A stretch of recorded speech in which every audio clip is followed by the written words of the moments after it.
I think when we look back at this, at this era, this century, that Bitcoin will probably be the best brand of our lifetimes, right? It's probably, one of the most important inventions, and probably the very best brand, which is extraordinary when you think about how kind of, open source and organic it is as a brand.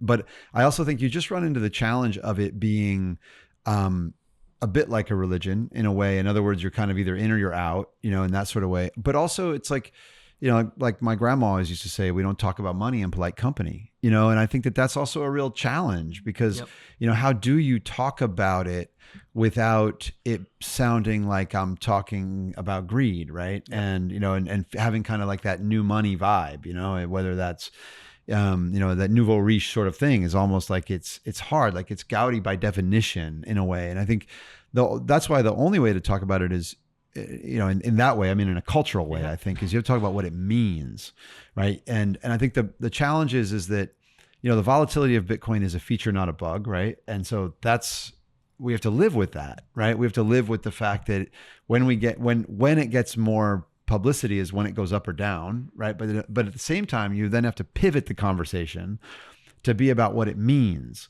That's why the number one thing I always do, I don't even really engage in like a I'm going to try to convince you about Bitcoin conversation unless someone's really, really interested. Yeah. I will simply recommend Broken Money to them and then walk away.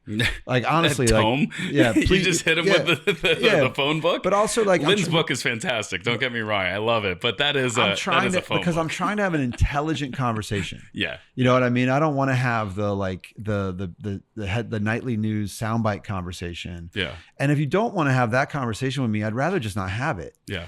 Because I feel like I knew plenty of people who told me, in 1998 that they would never have an email address, right? So when people tell me they're never going to have, Bitcoin or digital assets, I just say, okay, call me in 10 years when your passport is digital. Yeah. Like, I don't know what else to tell you. And by the way, I would say the same thing to a Bitcoiner. Like, if you think that there's only one digital asset and it's Bitcoin, right, call me in 10 years when your passport is digital. Like, I actually think that the existence of many forms of private property actually makes Bitcoin more beautiful. Yeah. It does not take away from the beauty of Bitcoin at all. There's a technology here that will be used for many things. Yeah. And, when a company like LVMH, when their entire FX system, instead of, they take money in every currency every day, it's not all going to be changed to Bitcoin tomorrow. It will all be running on crypto rails. And instead of running at the speed and the cost of banking rails, it will run at the speed and the cost of crypto rails. That will happen in the next 3 to 4 years. That will lead to Bitcoin in their treasury. Of course it will. But these are separate things, but they're part of the same revolution. That means that we didn't used to have digital scarcity and now we do. And so that's the thing. That's why if you don't want to listen to, if you don't want to if you really don't want to read Broken Money, then I don't even want to have the conversation. Now, so I think though that the thing that we need to do, that's why I was really sad I wasn't here last Monday when Alex Gladstein was here, because that's God's work, showing people that, that this is freedom technology. I've sat in a meeting with somebody, it was actually a journalist. And at the end of the meeting, we just had a normal journalism conversation. She was doing her work. And at the end, before we left, she said, "Oh, I just wanted to thank you because my husband and I got all of our money out of Russia on a ledger." And, all of our and this is freedom technology. Yep.